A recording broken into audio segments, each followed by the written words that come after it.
Recording in progress. 예, 시작합니다. 어제 그저께 주님께서 제자들을 파송을 하시면서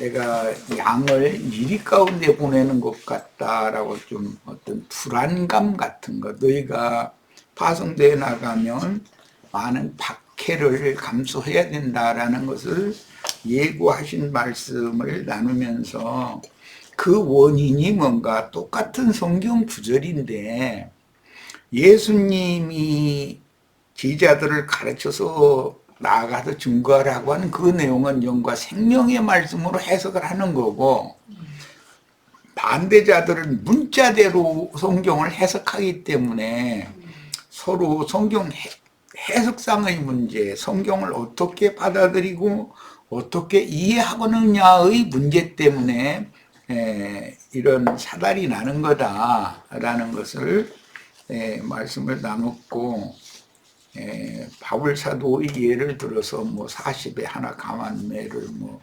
5번이라나 뭐 이렇게 맞았다고 하는데, 그 만약에 매를 40대씩 치면 죽죠. 독장이 한번 이게 온몸에 퍼지면 그게 40대를 맞고서 살아남는다는 건 내가 보기엔 거의 불가능해요.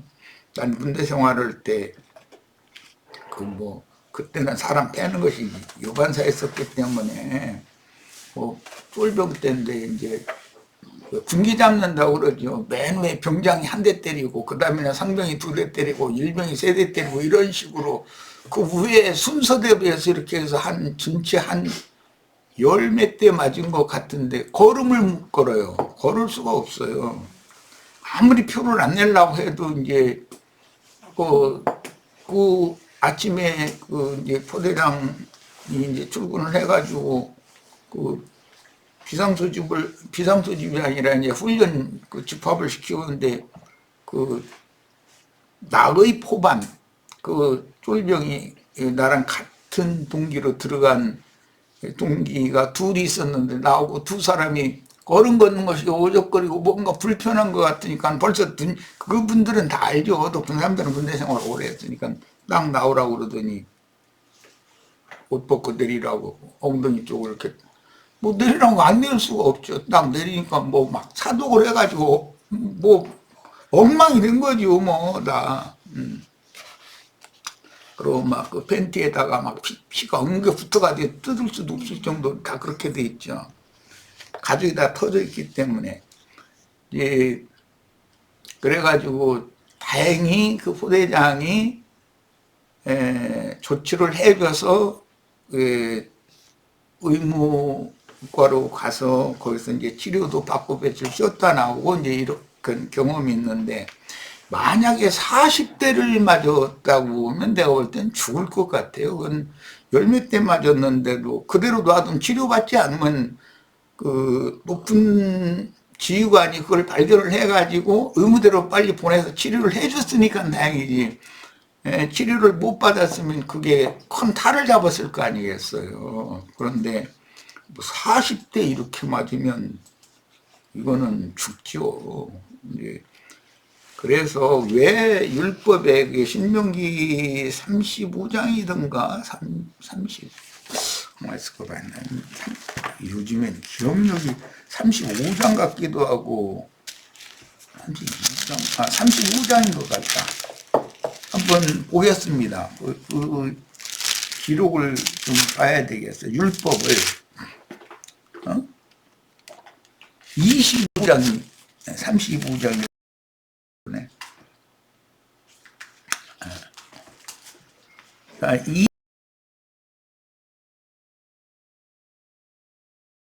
온 건 내가 잘못 말한 거예요. 25장 1절에서 4절 한번 보겠습니다. 시비가 생겨 재판을 청하면 재판장은 그들을 재판하여 의인은 의롭다 하고 악인은 정죄할 것이며 악인에게 태형이 합당하다면, 이게 매질하는 걸 말하는 거예요. 태형이라는 걸 재판장은 그를 엎드리게 하고 그 앞에서 그의 죄에 따라 수를 맞추어 때리게 하라. 40가지는 때리려니와 그것을 넘기지는 못할. 만일 그것을 넘겨 매를 지나치게 때리면 네가 내 형제를 경여기는 것이 될까 하노라. 이렇게 돼 있어요. 이제 율법입니다.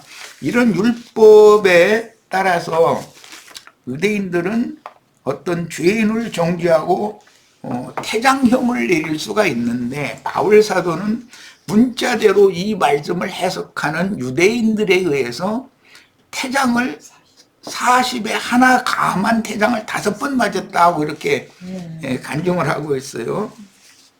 이제 내가 아까 소개했던 건 지금은 그렇게 만약에 사람 때려가지고 그렇게 만들면 군대에서 그럼 큰일 나죠. 지금은 어림도 없어. 근데 그때는 뭐 그냥 매로 발길질질로 막 욕지거리 이렇게 해서 막무가내기식으로 이렇게 다스리던 때니까. 예, 그런데 이제 그런 거 보고 군기 잡는다 그래가지고 줄바따 친다고 이렇게 말해요. 군대 내 용어로. 지금은 줄바따 이런 말이 없겠죠. 줄바따 맞아 본 형제들 아마 있나 모르겠네. 나보다 나이가 다 뭐 10년 이상 이렇게 차 있는 그런 형제들은 막 군대에서 그렇게 막 모진 생활을 안 해봤을 거니까. 예. 그런데 40에 하나 감한 매를, 그럼 39대를 문자대로 39대의 매를 얻어맞았다는 거잖아요. 그런데 이제 그들은 그걸 뭐 지혜롭게 한답시고 문자대로 40대를 넘어치면 안 되니까, 그러면 불법에 넘어치지 말라고 돼 있잖아요. 그러니까 40을 넘기지 않기 위해서 가죽을 이렇게 3가닥을 한 걸 가지고 후려치는데 13번을 딱 세고서 그만 이제 때리는 그런 방법을 했다는 거예요. 문자대로 하자면 얼마나 성경대로 말씀대로 하느라고 얼마나 해를 쓰는 거예요. 그런데 하나님이 보실 때는 그게 말씀대로 하는 것이 아니라 말씀을 어기는 짓을 하는 거예요. 성경에 이제 어떤 숫자 얘기가 나오면 40이라는 숫자는 시험, 시련, 연단 이런 것을 상징적으로 하는 말이기 때문에 하나님께서 죄인을 벌한다라고 할 때, 지난번에 소개해드린 것처럼 욥이나 다윗이 이제 그 대표라고 할 수 있는데, 신약에서는 예수님이나 바울이 지금 이제 실제적으로 이제 그런 연단을 받아요. 예수님은 40일 금식을 했고 부활한 이후에도 제자들을 또 40일 동안을 데리고 다니면서 그 영의 세계라는 것을 인식을 시키기 위해서 40일을 또 가르치신 말씀이 이제 성경에 나오죠. 그리고 그 레위기 그 12장이죠. 보면은 아들을 낳은 여인의 정결케 되는 기간은 한 일회와 33일이면 40일이에요. 동안 부정하고, 딸을 낳은 여인 같으면 2일회와 66일이 부정하다 그래서 40일을 반복하는 말씀이 나와요. 야, 그런 말씀은 그러면 문자대로 그게 그렇게 해석하면 맞냐 그런 말이야. 성경이 말하는 40일 금식 뭐 이런 얘기를 문자대로 40일 금식했다고 그 자랑하는 사람들이 많아요. 모세가 40일간 금식하고 뭐 말씀 받았다 해가지고, 하나님 말씀 받으려면 40일 동안 육신적인 음식을 굶어야 돼. 그렇지 않으면 말씀을 못 받는다고 해석하면 이게 맞겠냔 말이에요. 그러니까 이처럼 문자대로 성경을 잘 지킨다고 말씀대로 한다고 하는 사람들이 실제로는 하나님의 말씀을 크게 오해해서, 하나님의 뜻은 그게 아니에요. 죄인들이 육신에 있는 옛사람 육적 자아가 굴복되고 꺾어져서 하나님 앞에 돌아와서 회개하고 은혜를 회복하게 하는 그런 연단, 시험을 받는 어떤 기간을 40일이라 그건 시험 기간이다 이렇게 정하는 것이지, 그렇다 해서 날짜 세서 40일 지나면 행복이 온다 만약에 그렇게 해석하면 이게 맞겠어요? 그게 아니죠. 누구는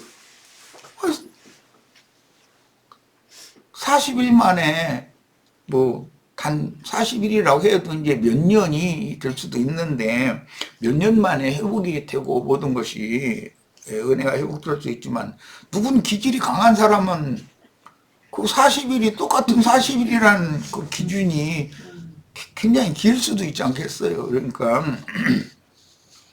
성경을 해석할 때는 항상 예수님이 제자들을 가르친 것처럼 영과 생명의 말씀으로 해석을 해서 제자들이 나가서 전도를 하면 영과 생명의 말씀을 전파를 해야 되는 것이지, 문자대로 율법 말씀을, 그때 당시 신약 성경이 없으니까 구약 성경의 율법 말씀을 전파하러 다닌다면 유대교 랍비들이 얼마든지 하고 있는데 제자들을 또 똑같은 말 하러 보낼 필요가 뭐가 있겠냔 말이야.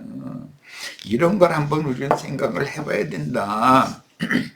그래서 이제 그 교회 생활에서 그 서로가 성경을 달리 이해하고 달리 받아들이는 문제를 지금 말씀을 나눠가는 중인데, 먼저 삼위일체, 육적인 예정론, 사람의 손으로 지은 건물 신전, 그 다음에 성직자와 평신도 제도까지 지난 시간에 나눴고, 오늘부터는 이제 5번부터 나가겠습니다. 4페이지 5번. 11조와 각종 헌금 제도. 이 문제도 문자대로 하면 돈으로 바치는 것으로 지금 크게 오해하고 있는 거잖아요. 11조와 헌금이라고 하는 거, 헌금이 아니라 이제 헌물인데, 이런 말씀이라는 것은 모두 나의 영혼과 나의 몸을 어떻게, 나의 온 영과 혼과 몸 전체를 주님의 것으로 온전히 드리는가, 이 문제를 말하고자 하는 것이 목적이지, 돈을 갖다 바치느냐 마냐 이거하고는 너무 안 맞는 말이라는 거예요.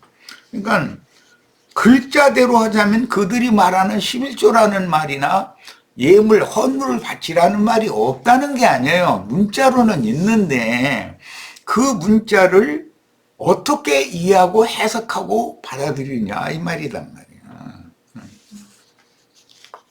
하나님은 돈을 받는 것이 목적이 아니라 나의 영혼과 헌신되어진 나의 몸을, 나의 전 인격을 하나님이 받으심직한 산 제물로 드리기를 바란다, 이렇게 해석을 해야지, 돈을 갖다 바쳐야 된다 이렇게 해석하면 이건 전혀 하나님의 의도를, 그들은 뭐냐면 말씀대로 한다는 거예요. 입만 벌리면 말씀대로라는 거예요. 그런데 그들이 말씀대로 한다라는 것은 말씀대로가 아니고 크게 오해한 다른 교훈을 지금 주장한다라는 말이에요.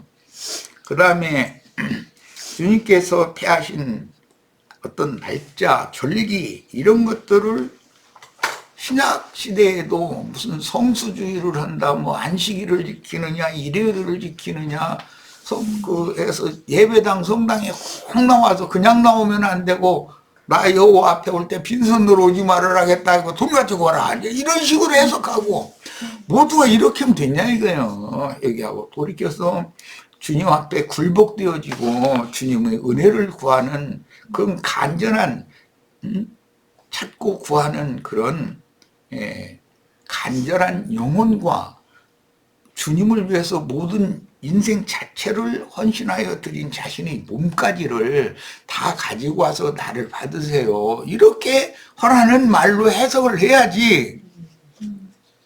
이렇게 만약에 문자대로 이게 해석하면은 그게 말씀을 크게 오해해서 잘못 지키는 거라는 거예요.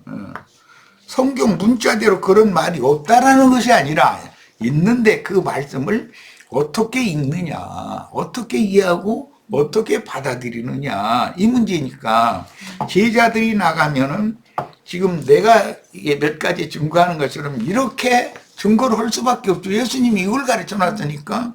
그러면은 그 사람들은 자기네 밥줄이 끊어지는 거잖아요.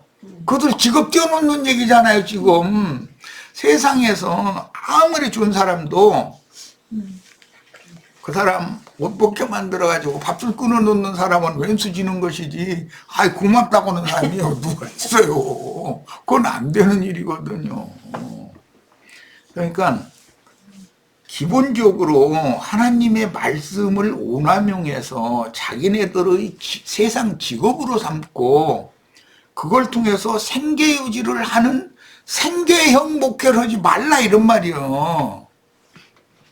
생계형 목회를 하려고 하니까 모든 것이 다 틀어져 버리는 거예요. 기본적으로는 주님께 맡겨라 이거예요. 내가 너희를 이렇게 불러서 이런 영과 생명의 말씀으로 성경을, 영과 생명의 말씀을 너희에게 값없이 주었으니까 너희도 나가서 이런 말씀을 모든 사람들에게 값없이 나눠주면 결국은 주와 그 그리스도의 나라가 된다. 이걸 목적으로 파송을 한 것인데, 기독교계는 그 세상의 직업 중에 하나로 목회를 하는 것이, 만약에 목사들 돈 안 벌린다면 그렇게 열심히 내고 설교하고 그렇게 할 필요가 없어요.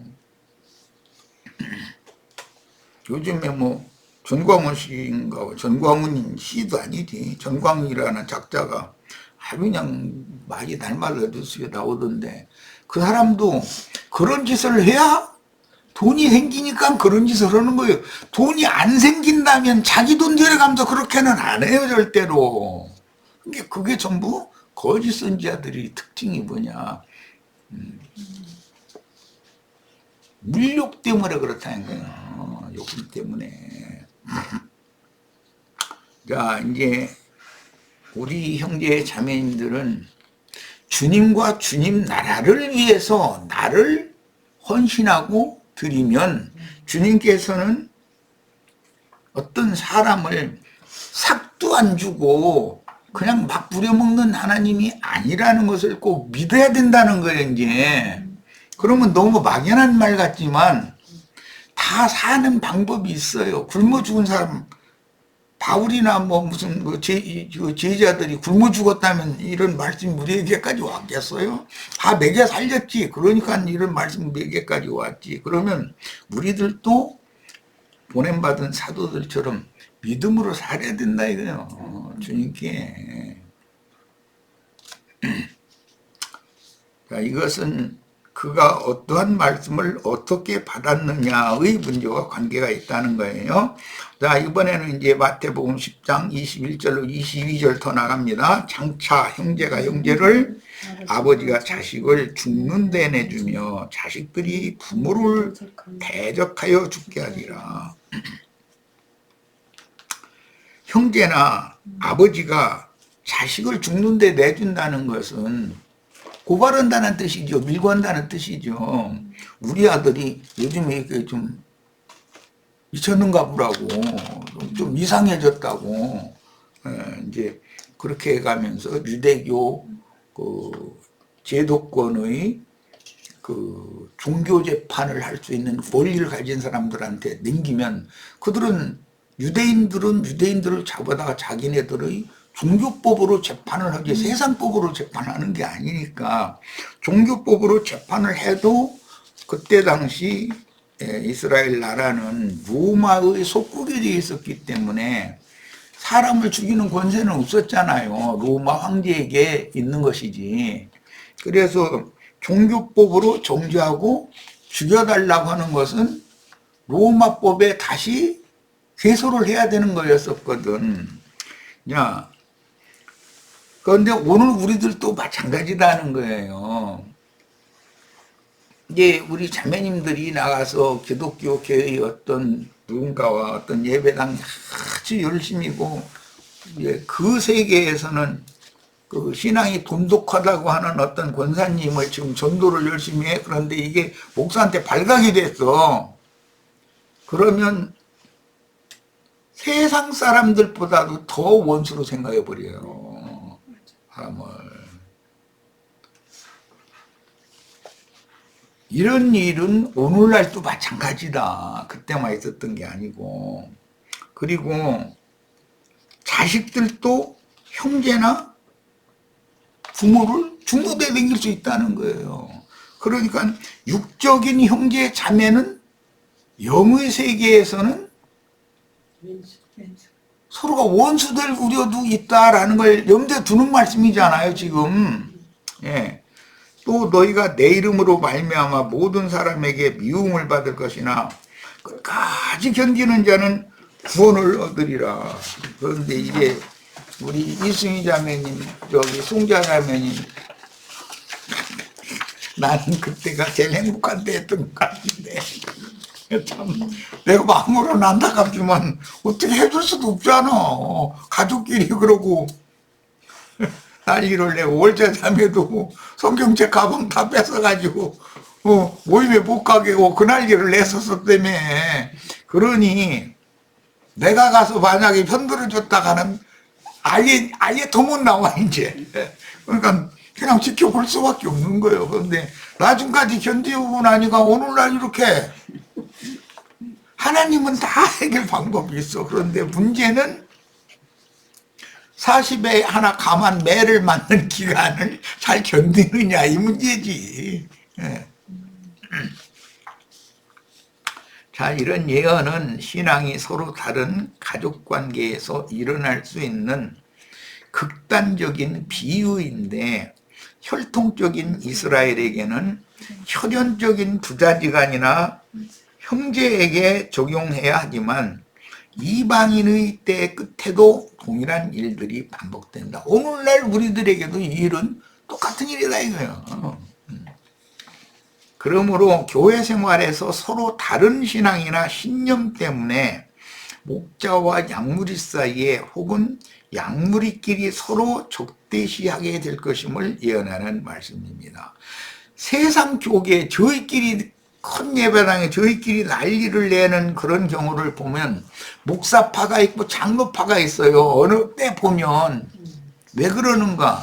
목사가 너무 욕심이 많아서 혼자 꿀꺽 하려고 그러니까 장로들은 우리 양무리들 목도 남겨놔야지 다 당신이 혼자 다 독식하려고 하면 되냐 이러면 이제 교회 재정을 목사가 지 혼자 다 차지하려고 그러면 교회를 이끌어나가는 재정관리라든 그 장로단에서는 이 목사님 너무 심하십니다.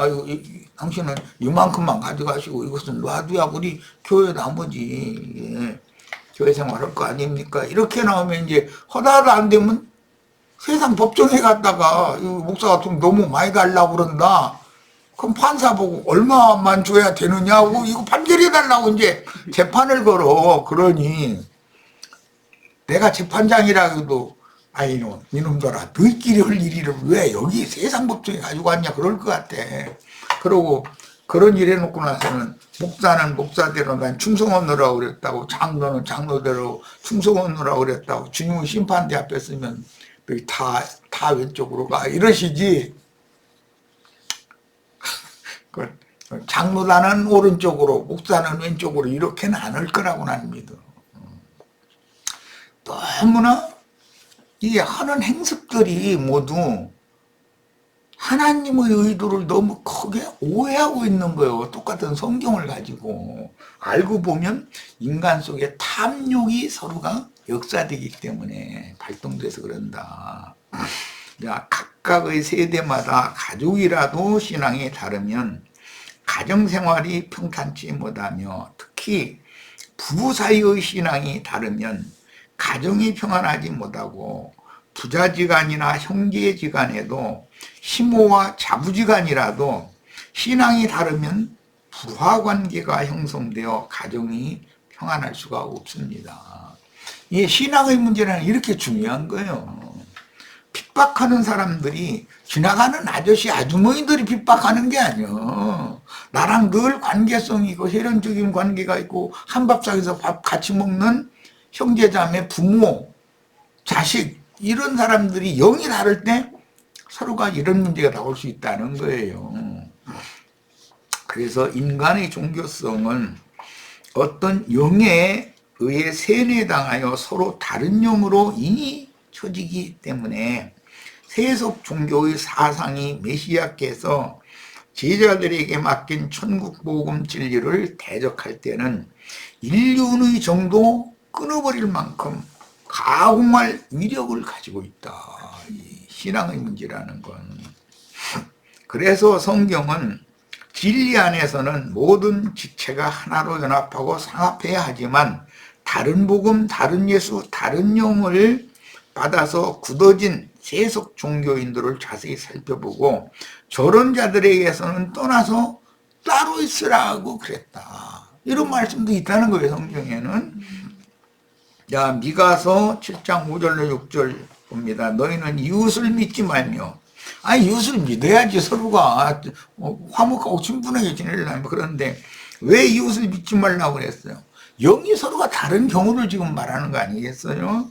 친구를 의지하지 말며, 물론 친구 의지하면 안 되죠. 부모도 의지하면 실망하는 건데. 내 품에 누운 여인에게라도 네 입의 문을 지킬지어다. 참, 우리 김영숙 자매한테도 내가 안을 말은 안 해야죠. 그런데 그 대표적인 사람이 삼손이죠. 아니 하나님의 비밀을 꼬치꼬치 물으니까 뭐 들릴랑 갖고 여자 무릎에 무릎 펴고 누워가지고 아주 그냥 계속해서 파고들고 물으니까 그거 알아서 뭐 하려고 그러느냐고 그만둬야 되고 벌떡 일어났으면 괜찮은데 그 무릎에 계속 누워있으니까 말을 도저히 안 부를 수가 있나? 참 미혹하는 년 대단해. 그런데 그거 들리려는 그게 블레셋 족속 들고 지금 밀통하고 있는 중인데 그것도 모르고서는 조를 다 불어버렸잖아요. 그러니까 내 품에 누운 여인에게라도 내 입의 문을 지킬지어다. 이 말은 하나님의 비밀은 함부로 누설하면 안 된다라는 말이죠. 예, 아들이 아버지를 멸시하며 딸이 어머니를 대적하며 며느리가 시어머니를 대적하리니 사람의 원수가 곧 자기 집안 사람이로다. 그런데 세상에서도 이 말은 많이 통해.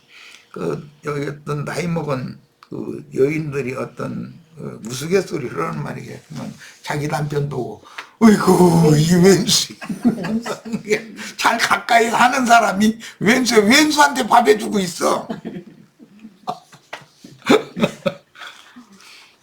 참 세상살이가 참 그게 왜 그런 말 하는 거야? 영이 서로 안 맞는다 그 말이잖아 사실은. 로마서 16장 17절로 18절 형제들아 내가 너희를 권하노니 너희가 배운 교훈을 거슬러 분쟁을 일으키거나 거치게 하는 자들을 살피고 그들에게서 떠나라. 분쟁을 일으키거나 걸려 넘어지게 하는 자들이라는 게 뭐냐? 다른 용을 가지고 신앙 생활을 방해한다, 조해한다 그런 경우를 말하는 거예요. 이 같은 자들은 우리 주 그리스도를 섬기지 아니하고 다만 자기들의 배만 섬긴다. 그러니까 아까 쭉 내가 얘기했는데 모든 기독교계의 모든 문제의 원인은 돈이라 이거예요. 탐욕이다 이거예요. 인간의 탐욕과 돈에 대한 욕망 때문에 그렇다. 교활한 말과 그 아첨하는 말로 순진한 자들의 마음을 미혹하느니라. 참 여기서 순진하다고 그랬지만 사실은 어리석은 거죠. 우리도 초신자 때 뭘 모를 때는 참 이제 생각해보니까 얼마나 어리석은지던 거예요. 그런데 그게 자신을 돌아보면 참 내가 너무 순진했지 그러지. 말부 같지 않은 소리에 다 속아가지고. 자, 고린도 후서 6장 14절로 18절 너희는 믿지 않는 자와 진리의 참 하나님을 믿지 않고 거짓을 믿는 자를 지금 말하는 거예요. 멍해를 함께 하지 말라. 이제 이 말씀도 오해해가지고 예배당 사람들은 자기 딸 아들 혼인을 시키는데 예배당에 안 다니는 사람은 혼인시키면 안 된다. 여기에 이게 무슨 예배당에 댕기느냐 안 댕기느냐 그 말이 아니잖아 지금. 그렇게 해석을 하는 경우가 많죠. 물론 그 말은 그 믿음이 신앙이 서로가 다르면 자기 자식을 혼인을 시켰는데 끝내 백년해로를 하지 못하고 이혼을 할 무리가 있기 때문에 주의하느라고 그렇게 하겠지만은 불신자를 전도를 해서 사유 삼고 딸 며느리 삼아가지고 전도를 하는 방법으로 하는 것이 더 사실은 적극적이죠. 형편을 본다면 의와 불법이 어찌 함께하며 빛과 어둠이 어찌 사귀며 그리스도와 별리알이 어찌 조화되며 믿는 자와 믿지 않는 자 이것은 진리의 하나님 영생이신 하나님 영과 생명의 말씀으로 우리를 구속하시고 구원하여서 영원한 새 세계로 데려가서 영원한 기업을 주실 그 참 하나님을 믿는 자와 사실은 세상신 마귀 다른 신 거짓 하나님을 믿는 자가 사실은 여기서는 믿는 자와 믿지 않는 자라고 말을 한 거예요. 이것은 우리는 다 이해할 수 있어요. 하나님의 성전과 우상이 어찌 일치가 되리요. 우리는 살아계신 하나님의 성전이라. 그러니까 우리가 하나님의 성전이지 예배당이나 성당 지어놓고 이게 성전이다 교회다 심지어 교회라고까지 하잖아. 건물 보고 이렇게 가르치니까 계속 몇천 년을 그렇게 가르치니까 당연히 그게 사람의 손으로 지은 건물이 교회로 알고 있단 말이에요.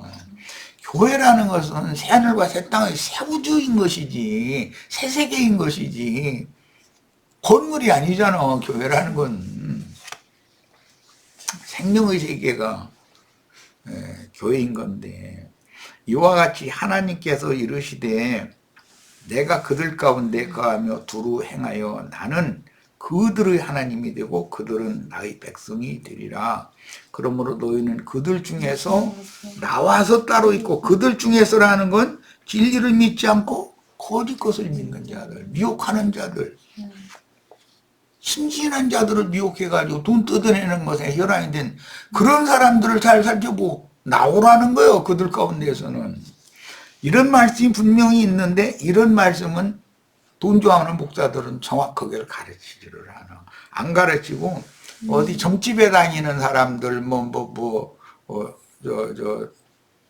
산속에 있는 절간에 다니는 사람들 그런 사람들하고 같이 하지 말고 여기서 떠나서 나와서 예배당에 와라 이렇게 가르쳐 버리는 거예요. 근데 또 그들의 말 들어보면 그것도 맞는 말이 그게 우상 숭배하는 것 같이 보이잖아요. 사실은 자기들이 탐심의 우상을 자기네들이 가지고 자기 자신이 탐욕을 채우는 목적으로 불쌍한 양머리를 그렇게 오남용을 하는 건데 이런 문제를 우리들이 가서 잘 증거를 하고 전도를 해서 사람들을 길 가운데로 옳은 대로 다 돌아올 수 있도록 우리가 주님의 보냄을 받은 사도들처럼 충성된 종으로서 증인으로서 남은 인생은 충성하다가 주님 앞에 데려감을 받기를 바랍니다. 첫 시간이 돼서 여기까지 다루고 잠시 쉬었다가 이어갑니다.